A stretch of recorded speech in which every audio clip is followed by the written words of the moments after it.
Mientras el cielo de Berlín comenzaba a cubrirse de nubes grises en los primeros meses de 1945, una sensación de desesperanza se instalaba como una sombra persistente sobre los rostros fatigados de los civiles. La guerra, que parecía lejana en los primeros años, había llegado al corazón del Tercer Reich con un rugido ensordecedor. Cada día los habitantes se despertaban no con el sonido de despertadores o campanas de iglesias, sino con el retumbar distante de explosiones, con el zumbido creciente de los motores de aviones aliados sobrevolando la ciudad y con el temblor constante de las paredes de sus hogares, que amenazaban con venirse abajo en cualquier momento. Las campanas de alarma antiaérea eran parte del paisaje sonoro diario. A veces sonaban 3 o 4 veces en una sola noche, haciendo que miles de personas, muchas de ellas ancianas, mujeres y niños, corrieran desesperadamente hacia los sótanos, estaciones de metro o búnkeres improvisados. Algunos ya no huían. Se quedaban en casa con la mirada fija en el techo, esperando lo inevitable. El miedo se había convertido en una costumbre. No era un miedo repentino, sino una ansiedad continua, una sensación permanente de que la muerte podía llegar desde arriba en cualquier momento. En los mercados, que ya casi no eran mercados, las filas se extendían durante horas por un pedazo de pan, por una papa podrida o por unas pocas cucharadas de harina. Los víveres eran escasos y cuando llegaban, lo hacían por medios improvisados o a través del mercado negro, donde los precios eran imposibles para la mayoría. Las madres rompían sus últimas piezas de porcelana o vendían los abrigos de invierno para poder conseguir leche en polvo para sus hijos. Las panaderías cocinaban pan con una mezcla de aserrín y harina, y muchas personas ya habían comenzado a hervir raíces o a cazar gatos y palomas para sobrevivir. El hambre no era solo física, era emocional. Carcomía la esperanza. Se veía en los ojos hundidos de los niños, que ya no preguntaban por dulces ni por cuentos antes de dormir, sino que miraban a sus madres con una madurez prematura, esperando órdenes, adaptados a una realidad que les había robado la infancia. El sistema de transporte había colapsado casi por completo. Los tranvías que aún funcionaban lo hacían de manera esporádica y en condiciones miserables. La mayoría de la población se desplazaba a pie, entre escombros, cráteres y cuerpos que muchas veces quedaban sin recoger durante días. Los cementerios estaban desbordados y muchas familias cavaban tumbas en jardines, parques o incluso en sus patios traseros. Algunos cuerpos simplemente desaparecían bajo los escombros. Nadie tenía tiempo para los ritos. La muerte era demasiado tan común. Se había convertido en parte de la rutina diaria. Era normal que al salir de casa por la mañana uno no regresara. La ciudad había perdido toda lógica de tiempo y orden. Las calles ya no eran calles, sino pasillos entre ruinas. Muchos edificios estaban sin numeración, sin puertas, sin ventanas. Los refugios improvisados se encontraban en sótanos oscuros, donde familias enteras convivían con ratas, humedad y el sonido opresivo del silencio. La radio seguía funcionando en algunos hogares, aunque cada vez con menos intensidad. Las voces oficiales intentaban mantener la moral, hablando de defensa heroica y resistencia total. Pero nadie creía ya en esas palabras. En los cafés que aún resistían, los murmullos hablaban de la llegada del Ejército Rojo, de los rumores de violaciones, saqueos y venganzas. Las historias pasaban de boca en boca, creciendo en horror. Nadie sabía exactamente qué era verdad y qué era rumor, pero el miedo era real. Muchas mujeres, jóvenes y mayores, comenzaron a buscar refugio o escondites. Algunas se cortaron el cabello, se disfrazaron de hombres o se ensuciaron intencionalmente para parecer menos atractivas. Era una preparación silenciosa para un destino que sabían que no podían evitar si las tropas soviéticas entraban en la ciudad. Los hospitales, que en algún momento fueron lugares de alivio, ahora eran sitios de desesperación. No había suficientes médicos, las medicinas escaseaban, y los heridos yacían en pasillos, sobre camas sucias, con vendajes improvisados y sin anestesia. Las amputaciones se hacían con alcohol y mordazas. Algunos pacientes suplicaban por morfina, que ya no existía. Otros simplemente cerraban los ojos, esperando que el dolor se detuviera por sí solo. Los niños más pequeños jugaban con cartuchos vacíos, pedazos de metralla o restos de uniformes que encontraban en las calles. Ya no había juegos inocentes. Imitaban lo que veían: disparos, explosiones, órdenes gritadas en medio del caos. Muchos habían perdido a sus padres, otros a sus hermanos. En las escuelas, que ahora eran ruinas o cuarteles improvisados, no se enseñaba historia ni matemáticas. Se enseñaba a sobrevivir, a esconderse, a no hacer ruido. La infancia había sido devorada por la guerra. Algunas familias intentaban huir, pero no sabían a dónde. Las rutas estaban bloqueadas, los trenes no llegaban y los caminos eran bombardeados continuamente. Quienes lograban salir de Berlín se convertían en refugiados errantes, sin destino, caminando durante días entre el barro y la nieve, buscando un pueblo, una casa, un rincón donde pudieran encontrar algo de humanidad. Muchos no lo lograban. Eran detenidos por soldados o simplemente se perdían en la inmensidad del caos. Los que se quedaban en la ciudad vivían entre sirenas, humo y desesperación. Algunas noches, el cielo se iluminaba como si fuera de día, no por la luna, sino por los incendios que devoraban barrios enteros. Los bomberos, agotados y sin recursos, solo podían observar. Había momentos en los que las llamas se extendían por manzanas completas. Se escuchaban gritos, llantos, explosiones de depósitos de gasolina. Nadie podía dormir. Nadie podía soñar. Las mujeres cosían mantas con retazos de ropa vieja. Los abuelos contaban historias de épocas más felices para distraer a los más pequeños. Las iglesias abrían sus puertas para acoger a los que no tenían dónde ir. Incluso los sacerdotes lloraban al ver a sus feligreses suplicando por pan en lugar de redención. Las cartas dejaban de llegar. Las noticias del frente eran confusas o directamente censuradas. Muchos hombres habían desaparecido en el frente oriental o habían sido declarados muertos en combate sin siquiera una sepultura. Las mujeres escribían diarios, pequeñas bitácoras del horror cotidiano para no volverse locas. Algunos escribían poemas, otros dibujaban. Era la manera de aferrarse a algo humano en medio de lo inhumano. Los bombardeos eran constantes. No había horarios. Podían llegar en la madrugada, al mediodía, en la tarde. No hacían distinción entre hospitales, escuelas, iglesias o viviendas. Todo era un objetivo. El estruendo de las bombas era precedido por un zumbido sordo, luego un temblor, y finalmente la sacudida brutal que arrojaba vidrios, polvo y miedo en todas direcciones. Los que sobrevivían salían a la calle con los oídos zumbando, los ojos llenos de polvo, buscando a sus familiares entre los escombros. Había momentos en los que la esperanza aparecía, casi siempre de forma ingenua. Una carta perdida que llegaba de algún soldado, una ración inesperada distribuida por la Cruz Roja, un trozo de pan compartido entre vecinos, una canción tarareada por una mujer anciana que aún recordaba los días antes de la guerra, pero eran solo chispazos de luz en una oscuridad cada vez más densa. Berlín, la gran capital, se había transformado en un infierno sobre la tierra.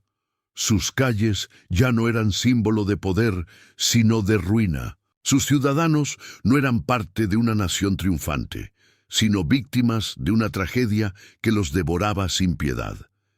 En cada casa había luto. en cada mirada, vacío. Y sin embargo, a pesar de todo, muchos seguían resistiendo. No por heroísmo, ni por patriotismo, sino por amor a la vida, por apego a sus hijos, por la necesidad instintiva de no rendirse ante la muerte. La ciudad se quebraba, pero aún respiraba, y en ese aliento fatigado, los civiles seguían buscando una salida, un milagro, un nuevo amanecer. Los días se hacían interminables y las noches aún más. El silencio entre los bombardeos era engañoso, pesado como una promesa rota.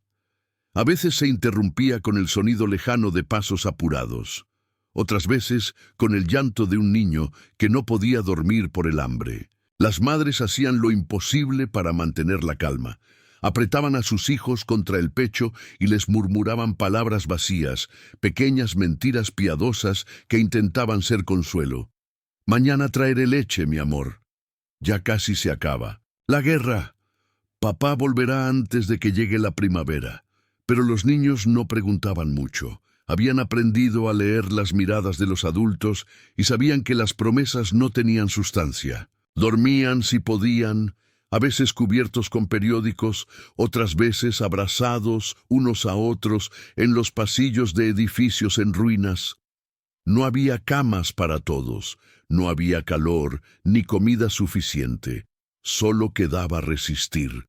Los ancianos, con el rostro surcado por arrugas profundas, eran testigos silenciosos de una ciudad que ya no reconocían. Muchos recordaban otra guerra, otra caída, otro invierno duro, pero ninguno tan brutal como este.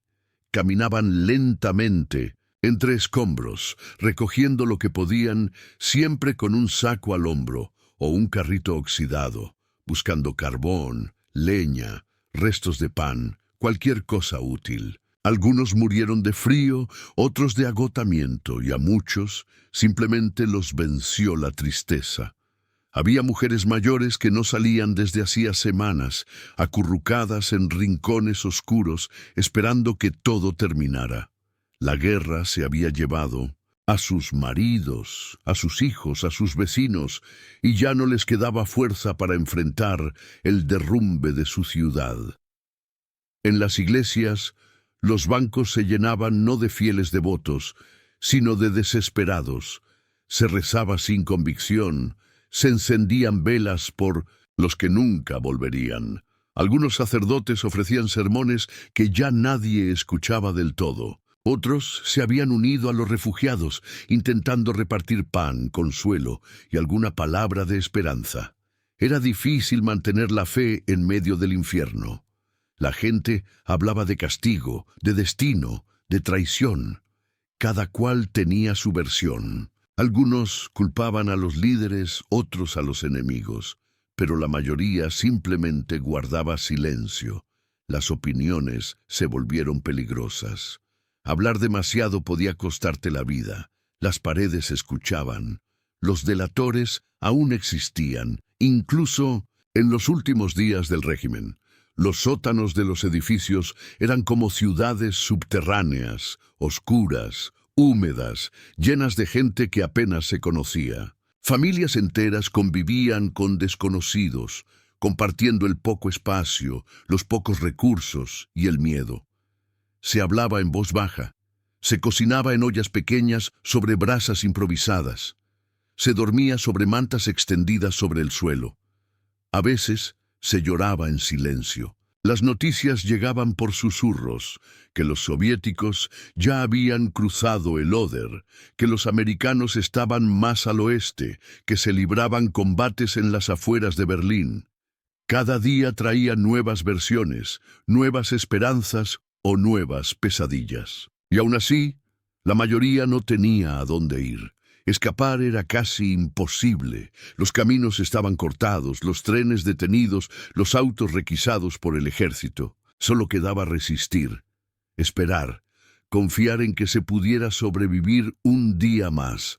Los más atrevidos intentaban salir de la ciudad a pie, solos o en pequeños grupos. Llevaban mochilas improvisadas, botellas de agua, documentos y algunas monedas escondidas entre la ropa. Caminaban por la noche, evitando las rutas principales. Algunos lograban avanzar unos kilómetros antes de ser interceptados por soldados, francotiradores o simplemente caer rendidos por el frío. Otros eran devueltos. Algunos desaparecían para siempre. No había mapas confiables ni guías. Se rumoreaba que ciertos caminos eran seguros, pero eran solo eso, rumores. Cada decisión era una apuesta, y la mayoría perdía. Dentro de la ciudad, la tensión crecía. Las autoridades habían comenzado a movilizar a los últimos recursos. Jóvenes de 14 o 15 años eran reclutados para empuñar armas. Mujeres recibían instrucciones para colaborar en tareas defensivas. Había simulacros de ataques, se cavaban trincheras. Se alzaban barricadas con muebles, sacos de arena y coches volcados. La ciudad se transformaba en una fortaleza improvisada, pero muchos sabían que no tenía sentido. Berlín estaba condenada. El enemigo era demasiado fuerte, la defensa demasiado débil. Lo que se preparaba no era la victoria, sino la catástrofe final. Las casas eran saqueadas por los propios vecinos. Cuando alguien moría o abandonaba su hogar, otros entraban en busca de comida, mantas, leña o cualquier objeto valioso. No había reglas. La necesidad había borrado las normas sociales. Se rompían puertas, se robaban relojes, se vaciaban armarios. Algunos lo hacían por desesperación, otros por rencor. En muchos edificios, los habitantes se vigilaban mutuamente, temiendo que alguien los traicionara o les robara lo poco que les quedaba. La solidaridad existía, sí, pero era frágil, ocasional. Había quienes compartían un trozo de pan o una manta, pero también quienes estaban dispuestos a vender a sus vecinos por una ración extra. El miedo a los soldados soviéticos era omnipresente. Las historias se multiplicaban. Mujeres violadas, familias asesinadas, casas quemadas. No todas eran ciertas, pero muchas sí. Había pánico, pero también resignación. Algunas mujeres escondían cuchillos bajo la ropa. Otras preparaban veneno. Se hablaba de suicidios colectivos. Se escribían cartas de despedida. Las madres escondían a sus hijas adolescentes, les enseñaban a fingir estar enfermas o locas. Algunas se disfrazaban de hombres. Era una lucha constante contra un destino que parecía inevitable. Incluso antes de que los soviéticos entraran, ya muchas mujeres sentían que sus cuerpos no les pertenecían. En las estaciones de tren, los vagones abandonados servían como refugio. Familias enteras vivían allí, entre basura, frío y desesperanza. Había niños que no sabían lo que era una cama o un baño caliente. Comían con las manos, dormían abrazados, soñaban con huir. Pero los trenes no se movían. Estaban allí, como esqueletos de hierro, testigos mudos de una ciudad moribunda. En los alrededores se comerciaba con cigarrillos, zapatos, pan, promesas. Había de todo menos seguridad. Cada día podía traer una redada, una explosión, una muerte absurda. Y sin embargo, la gente seguía viva, seguía esperando. Los refugios subterráneos eran un mundo en sí mismo, oscuros, apretados, mal ventilados, llenos de olores y sonidos. En cada rincón había una historia, una mujer embarazada temblando de frío, un anciano contando anécdotas del pasado, un niño dibujando tanques con carbón sobre las paredes. Había discusiones, peleas, robos, pero también nacimientos, oraciones, canciones. La vida no se detenía, aunque la ciudad se estuviera derrumbando. Muchos empezaban a sentir que nunca saldrían de allí. Afuera, el ruido de los bombardeos era constante. Cada golpe hacía temblar las paredes. A veces caían partes del techo, a veces moría alguien. El agua era un lujo. Las cañerías estaban rotas, los pozos contaminados. Se recogía lluvia en baldes, se derretía nieve, se compartía entre varios. La higiene era mínima, las enfermedades se propagaban con rapidez, fiebre, diarrea, infecciones. No había médicos suficientes, no había antibióticos. Las mujeres atendían partos como podían, se usaban vendas hechas de trapos viejos. Los muertos eran enterrados en patios, parques, a veces lanzados a los escombros. No había ataúdes, no había cruces, solo cuerpos cubiertos con mantas, apilados, como objetos inútiles. Y aún así, las madres seguían abrazando a sus hijos. Los ancianos seguían contando historias, los niños seguían jugando con piedras, porque incluso en medio de la tragedia, el instinto de vivir era más fuerte que el miedo. Algunos aún creían que habría un milagro, que el mundo no permitiría tanta destrucción, que las potencias extranjeras llegarían a tiempo, que la guerra terminaría de un día para otro. Colgaban banderas blancas, pintaban cruces en los techos, escribían mensajes en los muros. Aquí hay niños, mujeres embarazadas, no disparen. Pero los aviones no distinguían, las bombas no leían, las balas no tenían compasión. Y las calles de Berlín, una por una, se iban cubriendo de polvo, sangre y ceniza. Las últimas semanas de abril fueron un descenso lento y doloroso al infierno. La ciudad, rota por fuera, también se deshacía por dentro. Ya no había sentido del tiempo. El calendario había perdido su significado. Las personas no sabían si era lunes o viernes, si era abril o mayo. Solo sabían que era otro día más con hambre, con miedo, con explosiones en la distancia y cuerpos en las aceras. En muchos hogares, las ventanas ya no existían. Los marcos vacíos dejaban entrar el viento, la nieve derretida, los gritos. La gente colgaba mantas, cartones, trapos viejos para protegerse del frío, pero no había nada que los protegiera del terror. Los animales desaparecieron. Los gatos, los perros callejeros, incluso las ratas empezaron a escasear. Se los comieron. Era eso o morirse de hambre. Había quien preparaba sopa con cáscaras, con raíces, con lo que fuera. Las recetas no existían. La necesidad dictaba lo que iba al fuego. Las madres se las ingeniaban para alimentar a sus hijos con lo que encontraban. Agua turbia con harina, cáscaras de papa hervidas, caldo de huesos viejos. El hambre les comía los cuerpos y también las almas. Nadie sabía cuánto más podrían resistir. Las noches eran aún más crueles. El silencio, cuando no había bombardeos, era absoluto y espeso, como si la ciudad entera contuviera la respiración. Pero no era paz. Era el preludio del desastre. Los oídos se agudizaban. Cualquier crujido, cualquier paso lejano, hacía que las mujeres se escondieran, que los hombres tomaran cuchillos oxidados, que los niños se despertaran llorando. El sonido de los tanques soviéticos comenzaba a escucharse desde el este. Eran como un rumor metálico que iba creciendo, primero como un eco, luego como una tormenta. Y con ese sonido venía el miedo absoluto. No solo el de morir, sino el sentimiento de perderlo todo, hasta la dignidad. En algunas zonas de Berlín, los combates cuerpo a cuerpo ya habían comenzado. Las calles se transformaban en trincheras.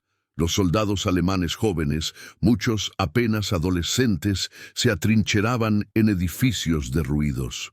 Disparaban desde las ventanas rotas, lanzaban granadas desde los techos, pero sabían que era inútil. Los soviéticos avanzaban con una fuerza arrolladora, casa por casa, piso por piso, y los civiles quedaban atrapados en el medio. Algunos eran obligados a abandonar sus hogares. Otros morían cuando un proyectil atravesaba su refugio. No había fronteras claras entre el frente y la retaguardia. Todo era una zona de guerra. Las mujeres, sobre todo, vivían con el corazón en la garganta. Se preparaban para lo peor. Algunas llevaban cuchillas escondidas en los bolsillos. Otras enterraban frascos con veneno. Se sabía lo que venía. Ya no eran rumores. Las historias de violaciones y asesinatos habían llegado desde los suburbios, desde las ciudades conquistadas en 1200. El camino hacia Berlín. Había mujeres que ya habían sido atacadas. Lo contaban en voz baja, temblando, sin mirar a los ojos. Algunas habían sobrevivido, otras se habían quitado la vida. La violencia sexual se convertía en un arma más de la guerra, y los civiles no tenían cómo defenderse. Las madres trataban de esconder a sus hijas, las pintaban con hollín, les cortaban el cabello, les hacían pasar por enfermas. Pero muchas veces no servía de nada. Los soldados soviéticos entraban en grupos, a veces sin control. Algunos respetaban a los civiles, otros no. Era una lotería cruel. Había casas donde nadie fue tocado y otras donde todos fueron ultrajados. No había justicia, no había autoridad, solo la ley del más fuerte. Los civiles que aún conservaban documentos los mostraban con manos temblorosas, esperando que eso sirviera de algo. Los que hablaban un poco de ruso intentaban dialogar, los que no, solo imploraban con los ojos. Algunos eran ignorados, otros eran arrastrados por las escaleras. La ciudad se convertía en un escenario de horror sin nombre, y los sobrevivientes no sabían si agradecer por seguir vivos o maldecir por no haber muerto. Los suicidios se multiplicaban. Se encontraban cuerpos en bañeras, en camas, en sótanos. Familias enteras se envenenaban. Se colgaban de vigas, se arrojaban desde los edificios. Había cartas de despedida, algunas escritas con precisión, otras apenas con palabras torpes escritas en sangre. No quiero que toquen a mis hijas. Nos vamos juntos. Perdóname. Las razones eran muchas, pero el motivo era uno solo, el terror. La ciudad colapsaba no solo por las bombas, sino por el miedo absoluto que lo devoraba todo. El alma de Berlín estaba siendo desgarrada lentamente, y el mundo parecía mirar hacia otro lado. Los hospitales ya no podían atender a nadie. Las enfermeras trabajaban día y noche sin descanso. Algunas eran violadas en sus propios pasillos. Otras seguían limpiando heridas con agua sucia, cosiendo cortes con hilo de coser, aplicando vendajes con trapos ensangrentados. Las salas estaban llenas de heridos, de amputados, de moribundos. El aire era denso, olía a pus, a pólvora, a desesperanza. Y sin embargo, había manos que seguían trabajando, que seguían salvando vidas, aunque fuera solo por unas horas más. Porque rendirse no era una opción para todos. Los edificios históricos se desmoronaban. La ópera, los museos, las bibliotecas, todo ardía. Los libros se quemaban como si fueran basura. Las pinturas eran destruidas. Las esculturas caían hechas trizas. Era la muerte de una cultura, de una historia, de un orgullo nacional que se deshacía entre llamas. Algunos ciudadanos intentaban rescatar lo que podían. Partituras, fotografías, cartas, lo escondían en maletas, en cajas, en el fondo de los armarios. Querían salvar algo, aunque fuera simbólico. Pero el fuego no respetaba nada. La guerra lo devoraba todo, incluso la memoria. En medio de todo, aún había gestos de humanidad. Una mujer que compartía su última taza de sopa. Un anciano que le contaba cuentos a los niños para que no escucharan las explosiones. Un joven que ayudaba a enterrar a los muertos de su cuadra. Una niña que encontraba un perro callejero y lo cuidaba como a un hermano. Eran destellos, momentos efímeros que brillaban en medio de la oscuridad, pero bastaban para mantener viva una chispa de esperanza. porque incluso en el infierno el ser humano busca sobrevivir no solo con el cuerpo, sino también con el alma. Berlín se transformaba en una ciudad de fantasmas. Las calles estaban llenas de sombras, de figuras encorvadas, de pasos silenciosos. Se caminaba rápido, sin mirar a nadie. Las conversaciones eran breves, urgentes. ¿Dónde conseguiste pan? ¿Viste a mi madre? ¿Qué se oyó esta mañana? Y luego el silencio otra vez.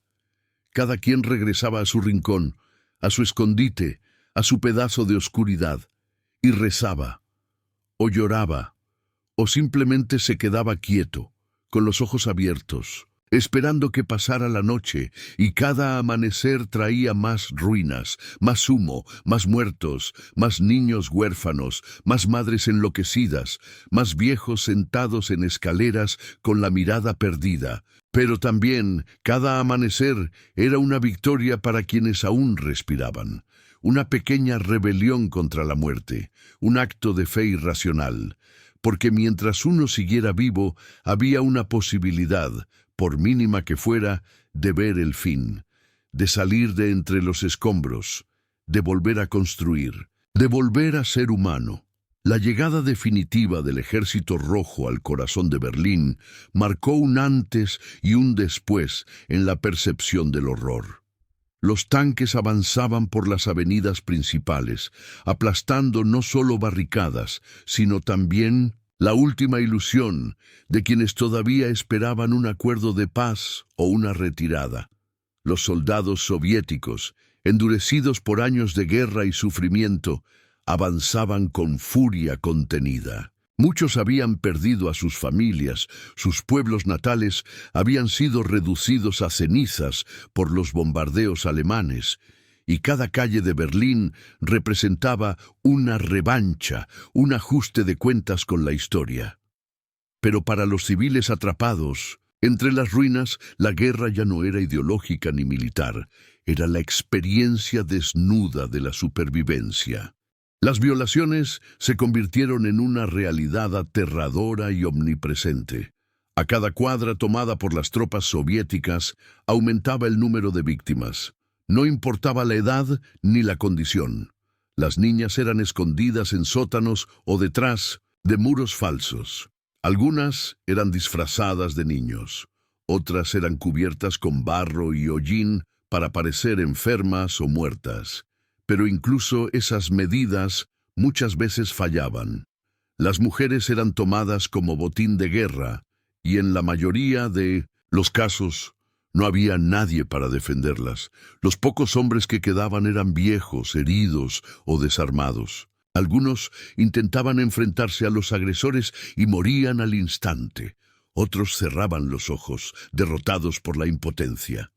Se escuchaban gritos a toda hora, y luego un silencio insoportable.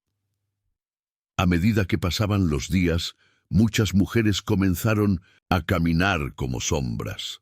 Algunas no hablaban, otras reían sin razón. El trauma era demasiado grande y no había consuelo. Muchas se suicidaban al amanecer, se lanzaban desde los edificios, se ahorcaban, se envenenaban. Había quienes escribían en las paredes con lápiz labial: «No me busquen, esto no es vida, perdóname, mamá». La ciudad se llenó de espectros, no solo de los muertos, sino también de los vivos marcados por lo irreversible. Los médicos, cuando podían atender a las víctimas, se limitaban a vendar, limpiar, consolar. Pero no había cura para el alma rota de una mujer violada, y menos aún cuando sabía que no sería la última vez. La comida seguía siendo escasa. Algunos soldados compartían sus raciones con niños o ancianos en un intento por mantener un resto de humanidad. Pero eso no era suficiente. El hambre seguía tallando los huesos de los más débiles. Las madres hacían pan con cal, tierra y harina enmohecida. Se hervían zapatos viejos para intentar obtener algo de sustancia. Se intercambiaban joyas por trozos de carne podrida. Cada día era una batalla por un puñado de arroz, por una papa, por una vela. Las cocinas funcionaban con restos de muebles quemados. La madera de los marcos de puertas, de sillas, de camas, se convertía en combustible. Y todo se hacía en silencio, con movimientos lentos, con la mirada siempre alerta, por si venía alguien más fuerte a arrebatar lo poco que se tenía. La población infantil era la más frágil y a la vez la más sorprendente. Los niños sobrevivían, como podían, adaptándose a lo impensable. Algunos robaban comida de los depósitos soviéticos. Otros limpiaban botas de soldados a cambio de pan. Había grupos de huérfanos que vivían en las cloacas, en túneles, en vagones de tren abandonados. Se organizaban en bandas, se daban nombres, reglas, jerarquías. Algunos ya no recordaban el rostro de sus padres. Tenían cicatrices, piojos, enfermedades, pero seguían riendo, corriendo entre ruinas, como si todavía creyeran que el mundo podía tener juego y luz. Eran pequeños soldados de la supervivencia, más valientes que muchos adultos. Las iglesias se llenaron de mujeres que rezaban sin saber a quién. Pedían protección, justicia, olvido. Los párrocos ofrecían misas que parecían funerales colectivos. Se hablaba poco de Dios y mucho del dolor. Algunos templos fueron convertidos en hospitales improvisados, otros en morgues. Los bancos se usaban como camillas. Las velas ardían día y noche, y en el aire quedaba flotando un murmullo de fe desesperada, de plegarias dirigidas al cielo como botellas lanzadas al mar.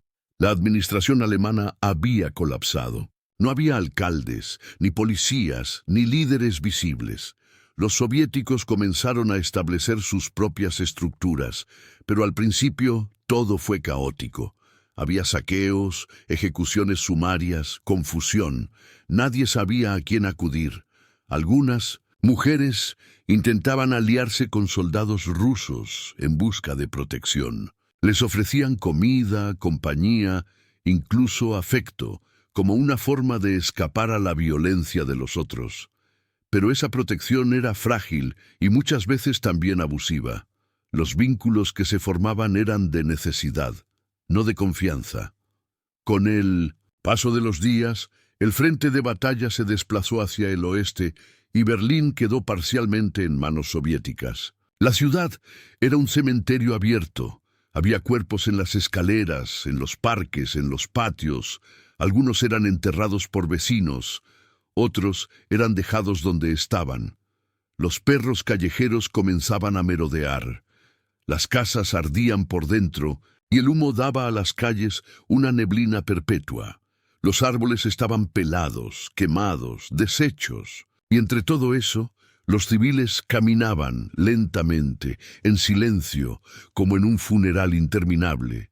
Pero no todo fue muerte. En medio de las ruinas comenzaron a surgir pequeños actos de reconstrucción. Una mujer que abría su casa para dar sopa a los niños del barrio. Un hombre que instalaba un botiquín improvisado en su sótano. Un joven que tocaba el violín por las noches para que los vecinos recordaran la música. Había una voluntad silenciosa de renacer, de empezar de nuevo. Algunos limpiaban escombros con sus propias manos. Otros escribían en las paredes mensajes de esperanza: no todo está perdido. Volveremos a vivir. Berlín no muere. Los civiles empezaron a organizarse. Se formaron comités de barrio, grupos de limpieza, redes de ayuda. Las mujeres eran el motor de esa reconstrucción.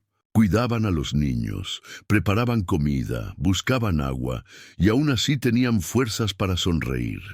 Algunas hasta reían cuando encontraban una prenda limpia, un espejo intacto, una flor entre los escombros.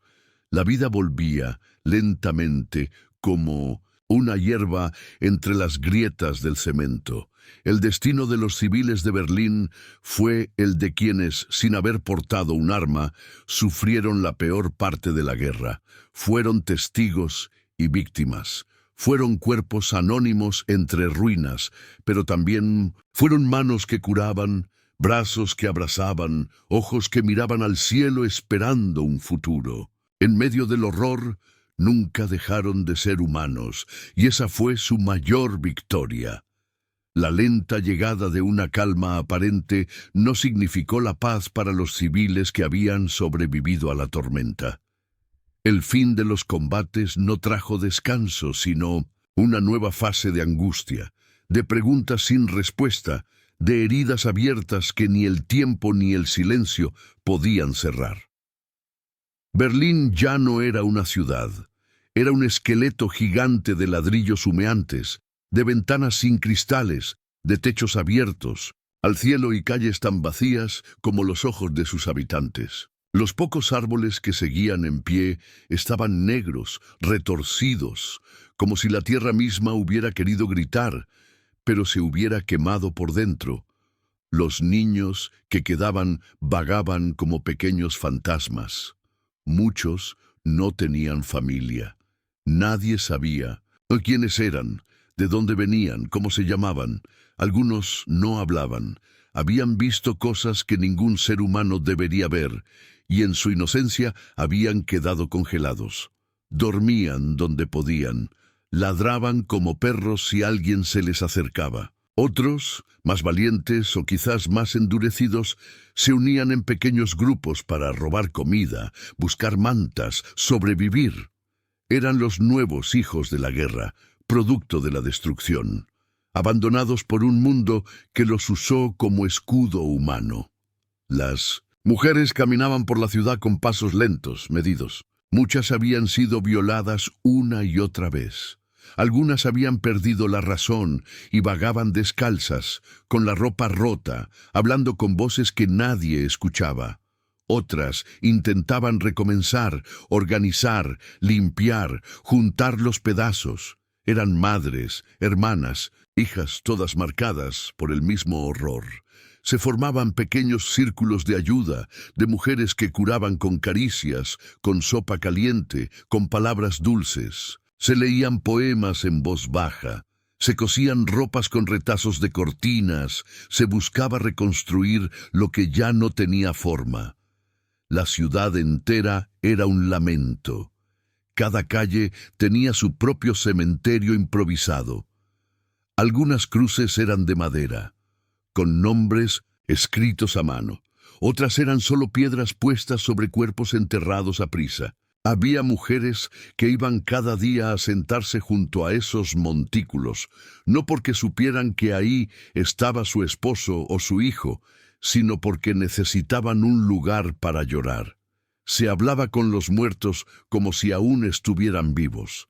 Se pedían consejos, se pedía perdón, porque todos, de una forma u otra, se sentían culpables de haber sobrevivido. El gobierno soviético, una vez consolidado el control sobre la ciudad, comenzó a establecer una administración más estructurada. Se repartieron volantes, se abrieron oficinas improvisadas en edificios parcialmente destruidos, se impusieron nuevas reglas. Para los civiles, eso significaba colas interminables por comida, documentos, permisos. Muchos no entendían lo que decían los carteles. El ruso era un idioma extraño, impenetrable. Algunos alemanes intentaban traducir, ayudar, pero el miedo seguía flotando. Había soldados buenos, sí, que compartían pan o ayudaban a un anciano a cruzar la calle, pero también había quienes seguían abusando, robando, imponiendo su poder con puños y armas. La radio volvió a funcionar en algunos puntos. Se hablaba de reconstrucción, de paz, de unidad. Pero los civiles no escuchaban eso. Escuchaban las voces de sus muertos. Escuchaban el eco de las bombas, el crujir de los edificios que caían, los gritos de las mujeres violadas, los sollozos de los niños perdidos. Nadie confiaba en los discursos.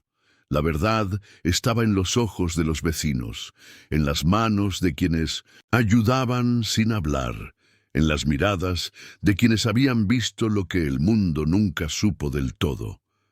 Porque la historia oficial no incluía los detalles íntimos del sufrimiento civil. Hubo intentos de suicidio aún después de la guerra. mujeres que no podían soportar el recuerdo, hombres que habían regresado del frente para encontrar sus casas vacías, sus familias muertas, ancianos que no entendían por qué habían sobrevivido cuando sus hijos no, y muchos que simplemente no encontraron razón para seguir. La guerra no se había ido, había cambiado de forma. Ya no había explosiones, pero sí el ruido interior de una memoria rota que no dejaba dormir, que apretaba el pecho como una bomba sin detonar. El mercado negro floreció. Se intercambiaban relojes por pan, vestidos por cigarrillos, collares por manteca. Las mujeres vendían su cuerpo por un litro de leche, por un trozo de carne. No era prostitución, era hambre, era desesperación. Era la última opción antes de ver morir a un hijo. Nadie juzgaba.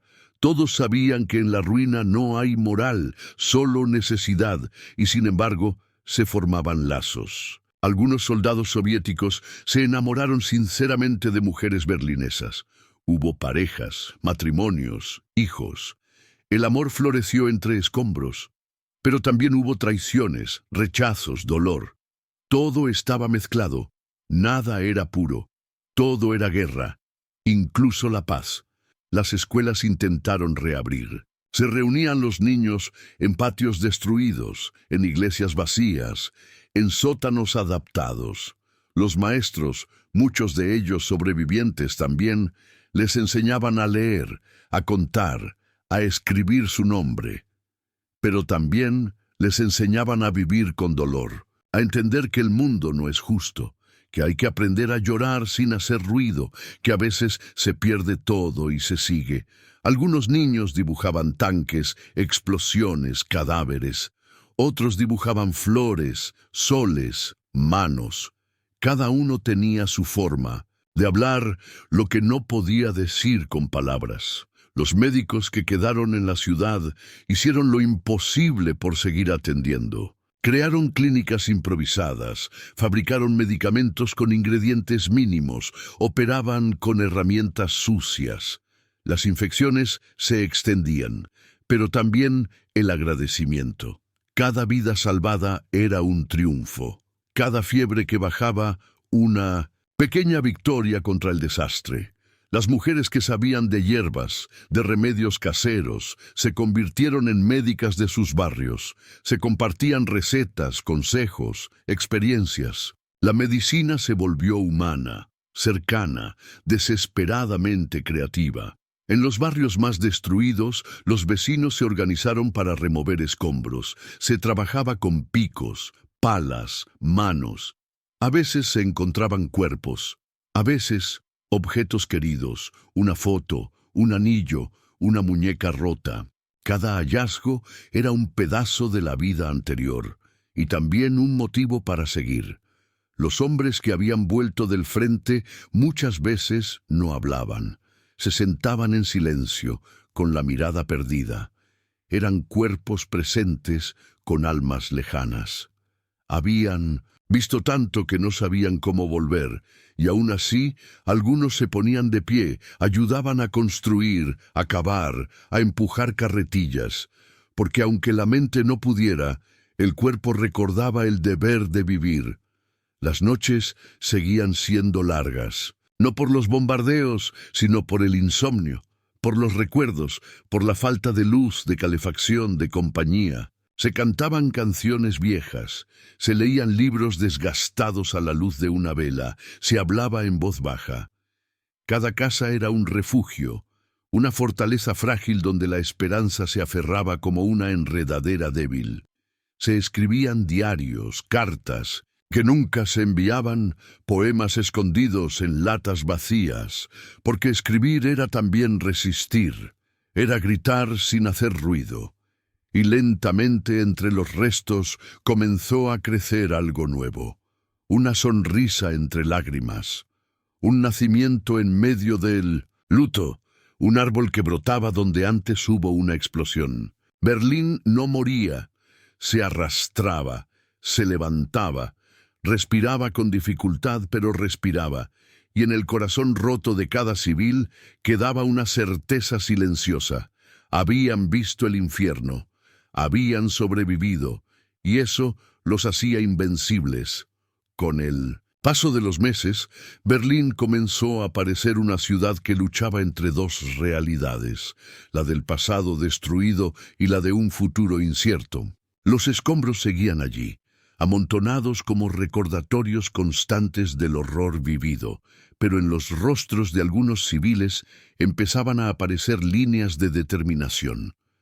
El dolor seguía presente, pero en muchas miradas nacía algo parecido a la obstinación, como si, pese a todo, se pudiera reconstruir algo que se pareciera a la vida. Era un renacer sin júbilo, sin celebración, pero con una fuerza casi animal. Las mujeres levantaban muros con sus propias manos. Los niños jugaban a construir casas con ladrillos rotos. Los hombres, silenciosos, trabajaban desde el amanecer hasta la noche con una disciplina casi ritual. Cada barrio desarrolló su propia red de ayuda, sus propias reglas, su propia forma de hacer frente a la miseria. Los hornos comunales cocían pan con harinas mezcladas, con raíces, con lo que se pudiera conseguir. El agua era distribuida en baldes. La electricidad era intermitente, pero cada bombilla que se encendía en la noche era como un milagro. Se celebraban las pequeñas victorias, un bebé que nacía sano, una casa que recuperaba su techo, una plaza barrida por niños con escobas improvisadas. Las cicatrices eran profundas, pero no se ocultaban. Se llevaban como señales de que aún estaban vivos. A los cementerios improvisados les empezaron a crecer flores. Había quienes se dedicaban cada mañana a colocar piedras alrededor, a limpiar los restos de papel quemado, a cantar canciones antiguas en voz baja. No eran ceremonias religiosas, sino actos íntimos de humanidad, una forma de decir: aquí hubo alguien, aquí alguien amó, alguien murió, alguien fue parte de nuestra historia. El respeto por los muertos era una forma de reconstruir la dignidad de los vivos. Y los vivos, aunque heridos, seguían adelante. El trauma se convirtió en parte del día a día. No se hablaba abiertamente de lo vivido, pero todo lo que se hacía llevaba el peso de aquello que se había sufrido. Una taza de té compartida entre vecinas significaba más que una conversación. Un trozo de pan entregado a un niño huérfano era una promesa silenciosa de que la humanidad no estaba perdida. Muchos lloraban solos por las noches. Otros hablaban con los retratos en las paredes, como si aún pudieran responder. El dolor no se había ido, pero se había transformado en memoria, y esa memoria era lo único que no podían arrebatarles. Las mujeres desempeñaron un papel fundamental, no solo como madres o cuidadoras, sino como líderes de reconstrucción moral. Fueron ellas quienes mantuvieron la comida, la higiene, la enseñanza básica, la compasión. En cada rincón de la ciudad había una mujer que había perdido a su esposo, a sus hijos, a su casa, pero que seguía de pie, enseñando a otros a sobrevivir. Se convirtieron en columnas invisibles de una sociedad rota, en pilares de esperanza. Su valentía no era la del campo de batalla, sino la del día a día, del consuelo en la noche fría, del abrigo tejido con mantas viejas, del pan partido en partes iguales, aunque no alcanzara.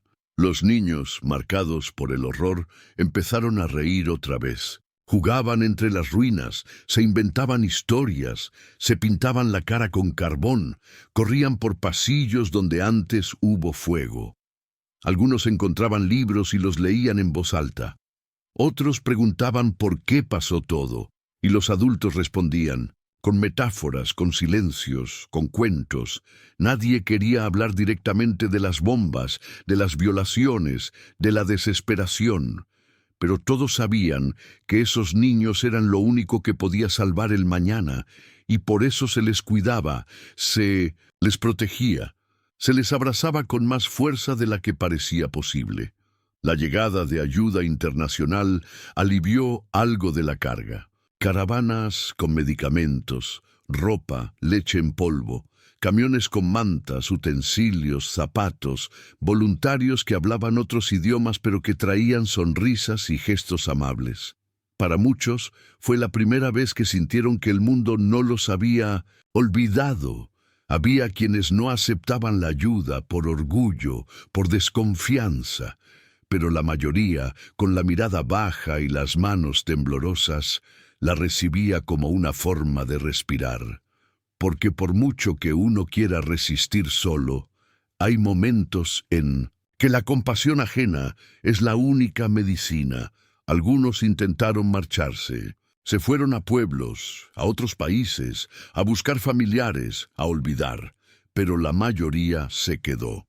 No por falta de opciones, sino por una especie de compromiso tácito con los que ya no estaban. Cada ladrillo levantado era un tributo. Cada calle limpiada, una carta no escrita a los que habían muerto.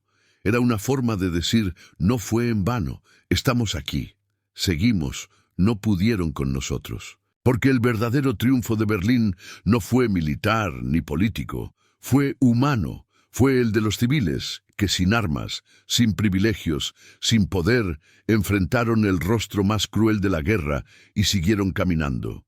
Años después, muchas de las mujeres que habían sido violadas no hablaron nunca de ello. Guardaron el silencio como escudo, como dolor privado. Algunas murieron con ese peso en el pecho. Otras lo escribieron en diarios que sus hijos encontrarían décadas más tarde, porque había heridas que no se cerraban, solo se aprendía a convivir con ellas. Y en ese silencio había también dignidad, no por esconder el dolor, sino por sobrevivir a él. La ciudad fue dividida.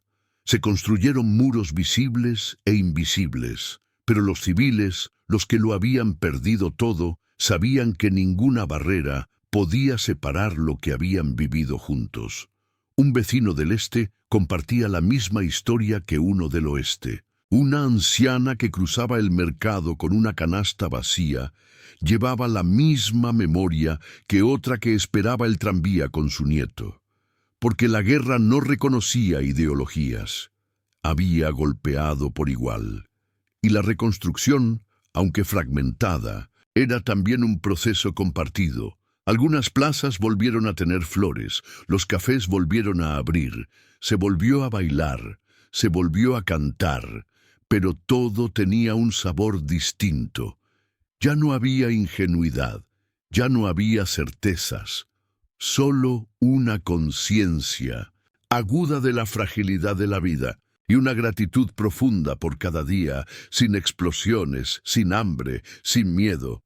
Los civiles de Berlín no fueron héroes de película, no encabezaron batallas, no salieron en los libros de historia con medallas, pero fueron los que sostuvieron la ciudad cuando ya no quedaba nada. Fueron los que enterraron con sus propias manos, los que compartieron lo último que tenían, los que cantaron para no enloquecer, los que enseñaron a los niños a seguir soñando. Fueron los que, sin buscar gloria, se convirtieron en la memoria viva de un pueblo que cayó, pero nunca se rindió. Y así, mientras el mundo seguía girando, mientras otras guerras nacían y morían, los civiles de Berlín siguieron caminando por sus calles reconstruidas, con pasos firmes, con cicatrices invisibles y con una fuerza silenciosa que ningún ejército podría jamás derrotar.